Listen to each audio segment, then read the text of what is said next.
Asymmetrical Haircuts, Justice Update, with Janet Anderson and Stephanie van den Berg. Hi, Steph. Hi, Janet. So it's not often that we get the chance to add yet another tribunal to our collection. Yay! But today, courtesy of the roving reporter and friend of the podcast, Molly Quell, we get that opportunity. Yes, today it's ITLOS, the International Tribunal of the Law of the Sea. You went to Hamburg, Molly. I went to Hamburg. Why? It's a good question. Actually, as a city, I like Hamburg. ITLOS is in like a weird, odd suburb. You're like sort of in with a bunch of like rich houses, kind of tucked off in a corner. It's like in a very strange place. But is it pretty? I mean, if you go to the Peace Palace all the time, you think no other courthouse is pretty, I think. So, no. It looks like a little bunker, actually. They're probably going to listen to this podcast. I shouldn't say this. They're all very nice at it. This sounds like the tribunals in The Hague. Yeah. I mean, the ICTY is also tucked off in a fancy neighborhood. Yeah, exactly. Or a bit like, what's the one that's in the old KPN building? I think that's Lebanon. Yeah, that it feels a bit like that, sort of. You're just like, there must be a story as to why this building ended up here, but I don't know what it is. So, yeah, I was there. I was in Hamburg. But why? Come on, why? For Mauritius versus the Maldives in a maritime boundary dispute. How did you? Very, very exciting stuff. Which was scheduled to open on my birthday, and so I had told work I was not going to be going for this because I did not want to go to Hamburg for a goddamn maritime boundary dispute on my birthday. And then I listened to your podcast. The Philippe Sands podcast and Philippe on Chagos. Sands really sold me on how important and interesting this was. And so I spent my birthday in Hamburg because of you all and him. Just let's see if we can find a clip of him talking about ITLOS and play it now. So this case goes to Hamburg. And what does the International Tribunal for the Law of the Sea rule? It rules that the advisory opinion is authoritative. It has disposed of the dispute. There is no dispute. Chagos belongs to Mauritius. We can exercise jurisdiction, and we will now proceed to delimit the maritime boundary. And the hearings on the merits phase start next month in October. Oh, that was Philippe Sands, and that got you to Hamburg. Was it fun? Well, it turned out that Philippe Sands and I have the same birthday, which we discovered on Twitter before we arrived. And so it actually ended up being quite a fun time for what it can be for being in a windowless courtroom when you're there for work. I did have I don't know if hotels do this. I don't think I've ever stayed in a hotel on my birthday, but when I came down for hotel breakfast in the morning, they had written happy birthday on one of the hard-boiled eggs that they had displayed out on the hotel bar, which I thought was very cute. New one on me. I know, and it was very sweet. So the first person to wish me a happy birthday this year was a hard-boiled egg. Oh, wow. Yeah. I was thinking that would be Philippe Sands maybe saying then happy Philippe birthday. Sands and I had a whole discussion about this, and then once, of course, the court staff and the tech guys and everyone realized that they had two people with birthdays, then I think everyone said happy birthday to us, which was quite cheery and lovely. So I assume you felt quite at home there. Yeah, they're renovating, actually, their courtroom. I have been there once or twice before, and they usually have, like, this really beautiful courtroom, but you're in this, like, sort of sub-courtroom thing where there's, like, no press accommodations, basically. So we were sort of shoved into a corner with kind of like you're running an extension cable that one of the technicians gave us and sort of illegally trying to balance all of your recording and devices on random objects that you can find. It was extremely crowded. There was not a free seat left in the house. I think there was a lot of interest in this because of Chagos, but also, I mean, maritime law people don't get a lot of opportunities to go to court, basically. And so there was a lot of like I sat next to some guy who had flown in from Malmo just to come for the hearings because he's like a postdoc researcher in maritime law and just like wanted to see what it was like. So there was a few people who were there from sort of East African publications. There was a couple of other journalists from that. There was a few German journalists and like a lot of people who were interested in like maritime law sort of stuff. So you said you were balancing all the recording equipment. So does that mean you got nice recording? I did get very good recordings. I did forget to bring, as you guys will appreciate, an extra XLR cable. So I had to beg one off of one of the tech guys, which was very embarrassing, but we managed to make it work. Oh man, even in your little cable organizer thing? I know, I didn't, it was a bit of a problem. Stop going on about cable organizers, you two. I'm trying to make Molly a cable organizer influencer. Yeah, except then I have to remember to actually bring all the cables I need, which I did not for this trip, sadly. But in the end, it all worked out, and we did get some recordings from the hearing. So you brought a first clip from the agent of Mauritius for us? Yeah. Yes, there's a clip sort of the agents of Mauritius introducing the case. And unlike some cases I think that we've been at where, even these maritime boundary disputes, which seem kind of technical and maybe not so significant, but can be sometimes quite hostile. For example, this Somalia-Kenya case where at the ICJ where Kenya refused to turn up, they were really sort of prickly about this. And I was there for this Chile-Bolivia case where they were, really kind of jumping down each other's throats. This is seems like a much more friendly case. And in fact, the agent of Mauritius sort of opened with this statement about how these two countries have lots of common interests and they are, very good friends and all this sorts of stuff. Mr. President, Maldives' change of position is most appreciated. We are neighboring countries with shared interests and common challenges. We welcome the clear commitment of Maldives to respect the Special Chamber's judgment on preliminary objections. It also reaffirms that despite our differences with regard to the delimitation of our common maritime boundary, Mauritius and Maldives continue to enjoy long-standing warm and friendly relations, fostered over more than 4 decades.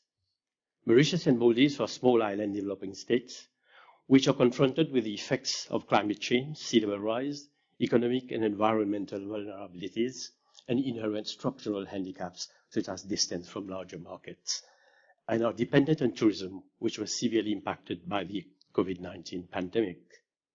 There is so much common ground between Mauritius and Maldives on so many issues, and that is evident from the tone of the recent exchange of correspondence between Maldives President and the Mauritians Prime Minister. As small island states, Mauritius and Maldives appreciate the value of ocean resources and attach great importance to measures to preserve and protect the environment. So before we get into that nitty-gritty of your case, Molly, which is to do with this boundary delimitation, I think, between the two, and thank you for the shout-out to the Philippe Sands, I called up the dapperest international law dude on Twitter and asked him a few questions. That's Doug Guilfoyle, a professor in Canberra, who's also an expert on maritime law. So I thought, well, if anybody could explain ITLOS, the tribunal, and UNCLOS, the law, the UN law of the sea, and how it all works, I was sure that he could. And of course, Molly and Steph sent in the questions, so I didn't need to think about those. So I started off with one of Steph's questions, which was, are the high seas, in fact, lawless? It is the kind of question to make a law of the sea lawyer's adrenaline spike. But no, the high seas aren't lawless, or at least no more lawless than the rest of the planet in terms of international law. So a substantial section of the UN Convention on the Law of the Sea, which I know we'll come back to, deals with the regime of the high seas. There's also customary international law dealing with things like the freedom of the high seas and laws against piracy. And the International Maritime Organization spends a good chunk of its efforts dealing with navigational standards for vessels that traverse the high seas. So that's the formal side. That said, the high seas is a particularly difficult place to enforce the law. You've already mentioned UNCLOS, if that's how you say it, the UN bit of the Law of the Sea, and then we have ITLOS as well. So what are both of those acronyms and how do they work? Right. So the UN Convention on the Law of the Sea is an extremely large convention. It runs to over 300 articles and multiple annexes, and it's commonly called the Constitution for the Oceans. So the idea was that between 1973 and 1982, through the UN system, states gathered to negotiate a new package deal treaty governing not all, but certainly most aspects of maritime affairs. And that came about for a very curious reason, which is something that's not yet happened, deep seabed mining. So in the 1960s, there was concern that there was about to be a gold rush on the deep seabed floor for these things called polymetallic nodules, which contain valuable minerals such as copper, and we've also discovered since cobalt-rich crusts down there as well. But if you're going to mine the seabed beyond national jurisdiction, you need to know where national jurisdiction ends. And the thing the 1958 suite of conventions on the law of the sea hadn't settled properly was actually the limits of national jurisdiction. Also, it was the period of decolonization. So you had a lot of states kind of fighting for a more just distribution of the world's ocean resources, which is one of the reasons it was a long and complex negotiation. That's UNCLOS. So as part of that was also ITLOS then created. And what is ITLOS? So ITLOS is the International Tribunal for the Law of the Sea. One of the disputes in regards to the new Law of the Sea Convention was how would disputes about the meaning of the convention be settled? Because you've spent all this time negotiating the convention, you don't want it unpicked by self-serving interpretations. But at the same time, you have situations like, poorly resourced, newly independent states post-decolonisation who want control of their new fishery zones without sort of judicial review from industrialised states every 15 minutes challenging fisheries quotas. So there's this question of, what subject matters will be in, what subject matters will be out, where should the disputes go to be settled? And so there were sort of 4 options on the table. There should be some things that are beyond a dispute resolution system. Then within dispute resolution options, there were those who favoured arbitration, those who favoured the International Court of Justice, and those who favoured a new mechanism. Now, part of this is historical. We have to think about when it was being negotiated, and it was being negotiated in the 20 years that the ICJ spent in the wilderness between 1966 and the Southwest Africa decisions, which were generally seen as it were, anti-developing state decisions or decisions that were biased towards Western powers, and 1986 when the ICJ came back out of the cold and into favour with the Global South with the Nicaragua and USA decision. So there were basically a lot of developing states that did not trust the ICJ or did not think it was particularly representative. So you get the International Tribunal for the Law of the Sea, which is a very unusual tribunal because it has this enormous potential bench, 21 judges, but only one of them is permanently salaried and resident in Hamburg, and that's the president of the tribunal. The others are only paid, as it were, for the days they work for the tribunal. So the tribunal was always meant to be, I think the language of the time was a cost-effective mechanism. So you had all these different things in play, and the net result is under UNCLOS's dispute resolution system, you can go to the ICJ, arbitration, or ITLOS, and you're meant to specify when you join which is your preferred mechanism. And if you don't specify a preference, it defaults to arbitration. But when you have to pick your arbitrators, there's an understandable tendency to go for judges of the ICJ or judges of ITLOS. So they wind up doing a lot of that work anyway. And their rules and their regulations and how they operate is all kind of set down, or has that also been something that has been developed over the years as to how ITLOS works? The way ITLOS works in practice is pretty similar in many respects to the ICJ. So ITLOS has a statute, that's one of the annexes to UNCLOS, and then it has its own rules of procedure that the judges have devised and periodically updated.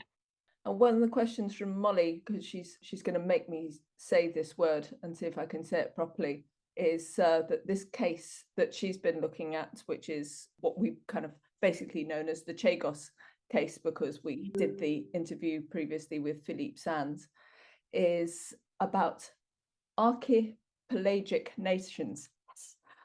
So archipelagic nations meaning nations made up of lots of little islands. So are there specific rules around those kinds of nations and their boundaries? There is a whole part of UNCLOS that deals just with archipelagic states, and essentially the argument of what were called mid-ocean archipelagos, so states that were exclusively made of islands, was that the water, as it were, joining up the various islands should have a special status. So also there was a question about the ordinary rules of baselines, so the line from which you measure outwards your maritime zone normally follows the low tide mark. But that's very complex technical work if you're made up of dozens of smaller islands. And so a special set of rules was devised in UNCLOS, so you can use a straight baseline system if it encloses a land to water area in a ratio of between 1:1 and 1:9. So for example, on those sorts of ratios, the Philippines and Indonesia, but the United Kingdom is not even though the United Kingdom is entirely made up of islands or island territories, you can't meaningfully draw baselines that would give you that kind of ratio. Then within those baselines, you have archipelagic waters, which you can kind of think of as being sort of somewhere between the status of a sovereign territorial sea and straits used for international navigation. So it's not the full territorial sea regime, but it's more control than you would have had under the old law of the sea before you had this concept of archipelagic waters.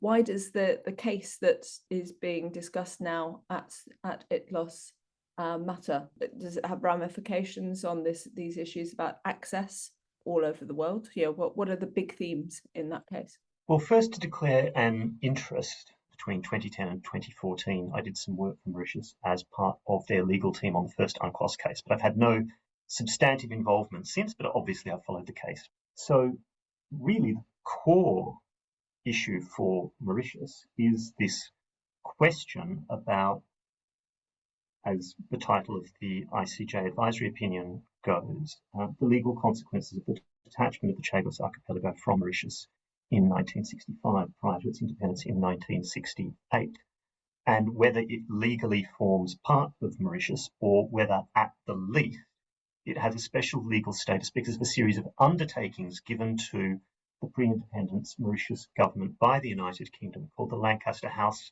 undertakings, which included phrases such as, if the defence need for the archipelago disappears, it will be returned to Mauritius, and that its natural resources would be managed for and on behalf of Mauritius. The defence need being that the purpose of detaching it from the Mauritius colonial administration and making it its own special area was so that the United Kingdom could lease it as an airbase to the United States, a process which obviously resulted in the population of the archipelago, the Chagosians, being displaced. So the question for Mauritius has essentially been, is it our sovereign territory, which has been kept from us in violation of the law of decolonisation, or is it at the least a territory in which we have some special legal interest because of the Lancaster House undertakings? And so that question's been agitated through a series of proceedings. In the first UNCLOS arbitration, which was about whether the United Kingdom could unilaterally and without consulting Mauritius declare a marine protected area throughout the exclusive economic zone of the archipelago. The question was essentially, is the UK the coastal state at all, which is a question going to sovereignty, which the majority of the tribunal wasn't willing to touch, or do we at least have special rights in those waters because of the promises made to us by the United Kingdom? And the majority just focused on that second question. Two arbitrators, Judges Kateka and Wolfram of the International Tribunal for the Law of the Sea, said they would have resolved it in favour of Mauritius on the decolonisation point. The decolonisation point then goes to the ICJ in the advisory opinion and is comprehensively resolved in favour of Mauritius. And then Mauritius has been able to plead that it is the entity with which the Maldives must settle a maritime boundary because the ICJ has said that the United Kingdom's occupation of the archipelago is illegal and everyone must cooperate to bring it to an end. So, in a sense, this is not a case with implications necessarily for archipelagos everywhere else. This is very much about the kind of consequences of decolonisation. But going back to my earlier point, UNCLOS itself, in many ways, is a consequence of decolonisation. It was the first big multilateral treaty-making exercise that states that acquired their independence in the 50s and 60s got to participate in. Beyond that specific case, what is the biggest controversy that's going on in maritime law at the moment that we journalists and others should be looking out for? Well, obviously there's an ongoing dispute around the status of the South China Sea, and one of the interesting things there have been questions, largely I've got to say agitated by Chinese scholars and diplomats, about whether the Law of the Sea Convention is outdated and whether it should be regarded as covering everything. So there's this question about, can you, in a sense, drive wedges into the Law of the Sea Convention and say it's got, to mix a metaphor, holes in it, and therefore we need new law, or we can assert there are special rules of customary international law that fit in these holes that suit our case. Also, with events in Ukraine and heightened tensions over the Taiwan Strait, scholars are coming back to the questions of what are the laws that govern naval warfare? And really, those haven't been updated in any significant way since the Second World War, other than expert manual drafting exercises such as the San Remo manual of the 1990s. And there are real questions about things like the protection of submarine cables and pipelines. And we've obviously seen what appears to have been sabotage or an attack on gas pipelines out of Russia. But in the event of, say, a global conflict between perhaps the US and China, what would happen if one side or the other decided it was to their advantage to start severing submarine data cables? That's 90% of international information traffic. And the traditional laws of war say you have belligerents who can fight each other under the laws of war, and neutrals who should be, to whatever extent possible, immunized from the consequences of the conflict. But you can't sever submarine cables, even if they're a legitimate military target, without it having impacts on neutrals. And do the laws of war adequately take account of those adverse impacts for neutrals? Because such naval warfare as we've got dealing with submarine cables essentially really still has its roots in the Hague Conventions on Land Warfare and the 1884 Paris Submarine Telegraph Cables Convention, all of which presume that what undersea cables are for are point-to-point communication, not networked communication, and that you could sever a cable and it would only be between state A and state B, rather than having widespread consequences, which we've seen even from anchor dragging incidents in the Mediterranean. You know, there aren't that many submarine cables, and there are a couple of critical nodes. And even a careless fisherman in the wrong place at the wrong time can wind up having a major impact on the world's communication system. Yeah, the submarine cables is really interesting, and it's part of why I asked this question, because after the South Stream sabotage thing, there, of course, the whole Reuters office was going, what if they cut, the internet cables, and what could they do underwater? And then who rules it? And all looked at me like, Steph. And I was like, I don't know. You should know all of the rules from the 1880s, Paris and San Remo and stuff, apparently. All this stuff we need to get our heads around. The San Remo handbook. I mean, it sounds like the perfect underground punk band. If it doesn't exist, we should start it. But they started this maritime law stuff. It started with like the cannon shot rule. So like it used to be that a country controlled the maritime boundaries as far as a cannon shot was, because that's basically what you could defend. Okay, so get your cannon. They updated from this. Oh, God. So it's pretty ancient stuff. But, should we go into now and what you've just been doing? Give us some background, Molly, because we're, as you can tell, we know nothing. What stage are we at the proceedings? You're drowning in this. I'm trying to think of a good water pun. The sort of the tides have taken you out. What's a good? We're barely keeping our heads above water. There we go. Perfect. So this dispute is ostensibly between Mauritius and the Maldives. They are two Indian islands. They are two Indian Ocean island nations. And they are sort of having this controversy over who gets to control these waters. It's about 96,000 square kilometers of ocean. And fundamentally, their debate is about where you sort of measure the points from to delineate these boundaries. So Doug talked a little bit about why this is complicated. Normally, you measure these maritime boundaries when the tide is out from these points, but like these archipelagical islands, they don't have tides in the same way. So it gets like kind of messy with like the technical stuff. But really what this case is about is Chagos, because the islands in question are claimed by Mauritius, and Mauritius wants to delineate its boundary from these islands in question, and the UK refuses to relinquish control of them. And the UK refuses to accept the International Court of Justice's advisory opinion that they don't have control, and right. they belong to Mauritius. So that begs the question, why is this a dispute between Mauritius and the Maldives, and where is the UK in the ITLOS case? Because if Chagos belongs to the UK according to the UK, I mean, it doesn't according to the ICJ, and nor does it according to ITLOS. They had hearings on jurisdiction. The Maldives' first argument is that there is no dispute here between the Maldives and Mauritius. Any dispute would be between the Maldives and the UK because the UK is in control of the Chagos Islands. But the court accepted its jurisdiction, essentially saying, like, no, Mauritius has the right to claim these islands. And so this is why we are here sort of having this dispute. Now, I think there's a bit of a question as to how much these countries are actually fighting over this area. They don't have huge fishing industries. The only sort of real interest here, I think, valuable economic development is kind of fishing. Both of the countries, their agents were very quick to sort of point out that their economies are quite dependent on tourism and not fishing.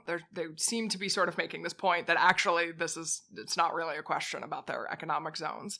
And in fact, the Maldives agent in his opening statements on Thursday basically said, the only reason we're here is because Mauritius is sort of trying to stick its thumb in the eye of the UK over the Chagos Islands.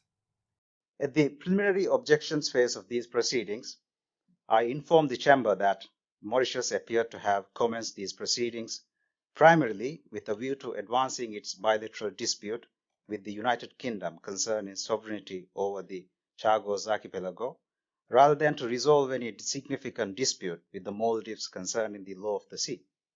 The current phase of these proceedings has confirmed that the scope of the dispute between the parties, which is within the Chamber's jurisdiction, is indeed very narrow.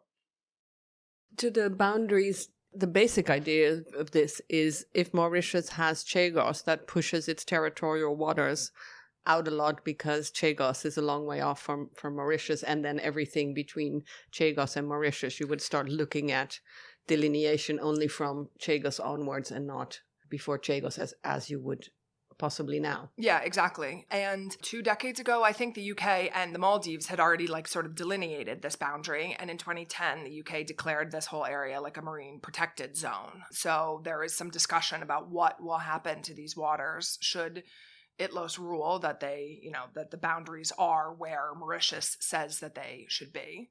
But most of that debate is wildly technical. And then you just sort of get into these extremely specific arguments about base points and surveys and technical things, and there's lots of maps, and it very quickly becomes a rather mundane international maritime boundary dispute case. I remember sitting into one of these cases where the ICJ about islands off the Gulf of Oman, and then there was, I think, 3 hours of discussion back and forth about whether certain rocks were dry in certain tides or not, because if they're dry for a longer period of time, it is actually an island and not just an outcrop or something like that. And what is an intercontinental shelf, and how you measure all this stuff, it gets very dry, ironically, very quickly for something that is actually in the ocean. But wasn't there any fun? I mean, the fun, I think, came from the fact that there was a lot of really bad puns and jokes made, which you don't normally see. But I think because this case is not actually so contentious between the Mauritius and the Maldives, I feel like their lawyers got a little bit of a longer leash to sort of be a little amusing, as only international lawyers think they can be. I mean, Philippe Sands is always a great lawyer to have in court because he's such an excellent speaker, and he sort of went off on this tangent about Heinz ketchup and how it promises that it has 57 varieties of tomatoes, but we all know that this is a lie, much in the same way that Mauritius or the Maldives was using this number 57 for something that they claimed was not available in the technical data. Having initially conceded that Blenheim Reef was a low tide elevation, the Maldives has now changed its position. In its rejoinder, it now asserts that Blenheim Reef is actually 57 distinct low tide elevations rather than a single LTA. We don't know where the 57 comes from. Sounds a bit like Heinz's claim that its famous ketchup comprises 57 different varieties of tomato. But that claim, as with the ketchup, is false. And then in the opening statements from the Maldives on Thursday, one of their lawyers, Pavan Akcham, who's also a big international lawyer, sort of picked up on this ketchup thing and started referring to this problem as a intercontinental shelf issue, which it was so bad, and I laughed so hard.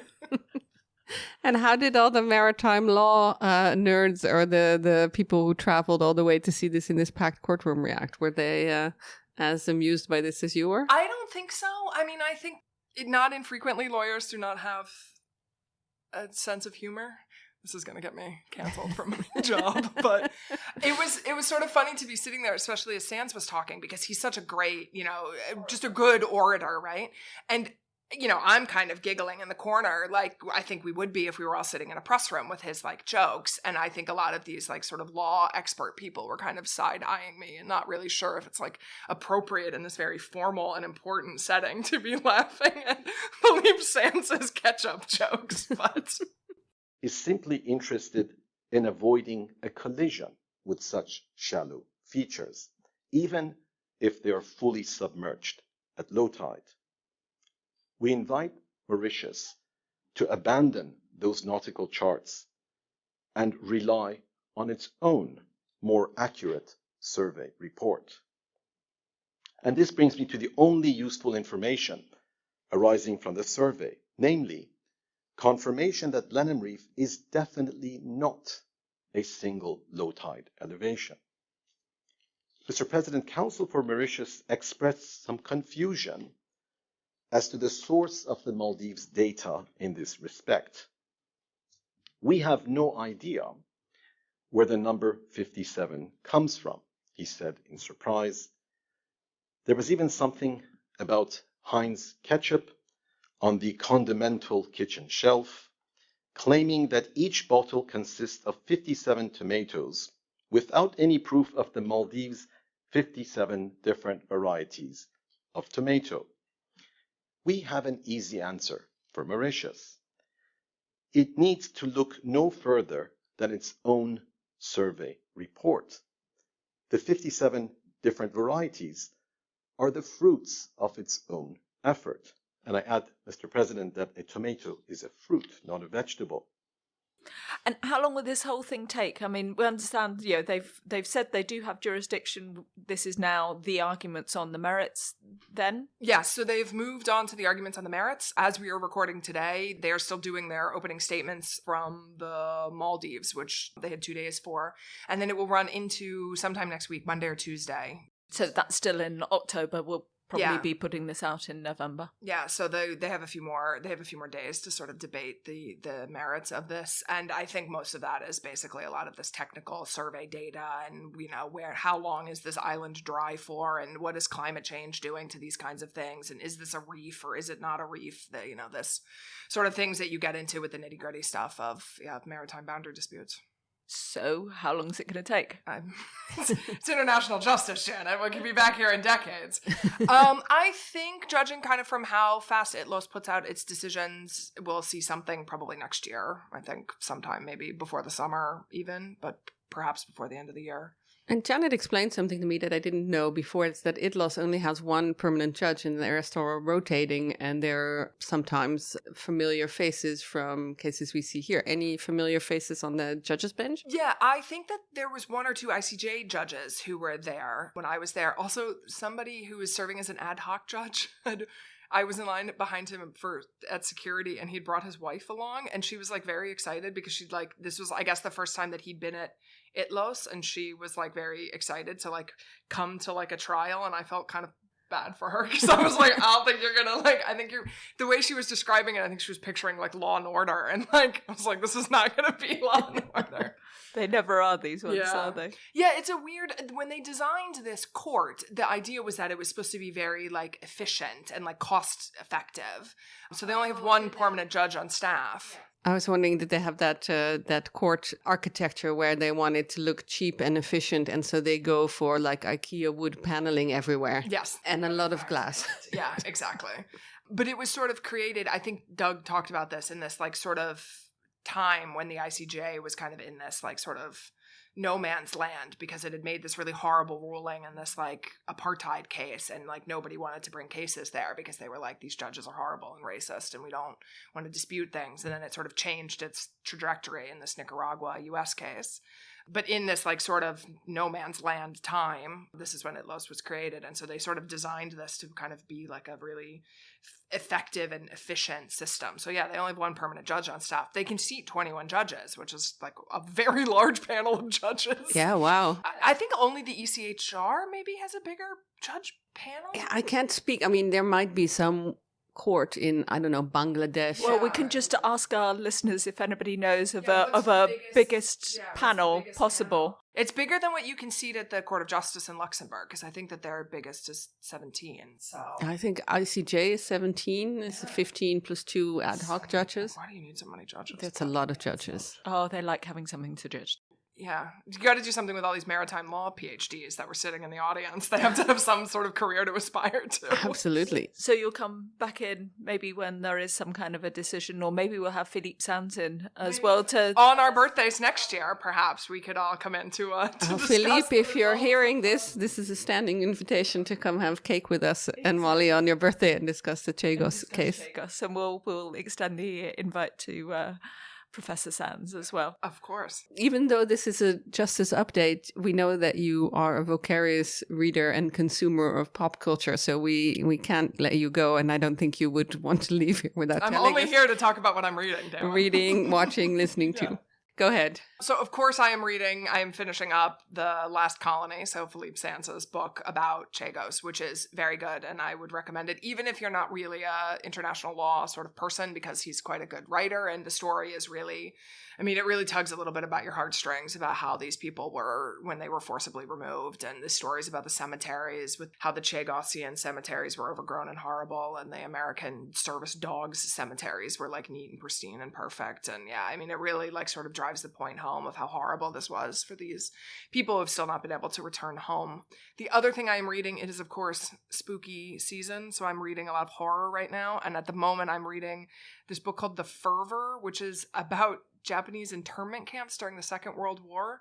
And there's some kind of spooky plague-like thing, zombie plague-like thing going on. So this book is sort of like a zombie plague situation set in Japanese internment camps during the Second World War, which is, I was going to say quite delightful, but that does not really seem like the appropriate adjective for such a book. It marries like your penchant for horrors together with like, I don't know. Penchant for war crimes? Yeah, penchant for war crimes and international. Yeah, I mean, I think that's about, that's about accurate. So that's what I've been reading lately. I had to once do this course. I did an online course in international law, and they had exam questions, and they had vampires fighting zombies, and then talking about what then was a war crime if the vampires did this or that. And I was like, this is completely like the Venn diagram of what I like. The things that I'm interested in. So I was very, very much enjoying those. Well, I mean, were the vampires and zombies officially at war? Because it cannot be a war crime unless you have a conflict. I mean, as we know. Was it non-international or international? And are fangs actually weapons? Yeah. Okay, let's wrap. That's it. Thank you so much, Molly, for coming in. Thanks for having me. It's been lovely. It's always fun to come pop by the podcast. And thanks for eating the cake. Thank you. This was Asymmetrical Haircuts, your international justice podcast created and presented by Janet Anderson and Stephanie van den Berg. This episode was recorded at the Hague Humanity Hub, home to a community of innovators in the field of peace, justice, development, and humanitarian action. Music is by audionautics.com, and you can find show notes and everything about the podcast on asymmetricalhaircuts.com. This show is available on every major podcast service, so please subscribe, give us a rating, and spread the word.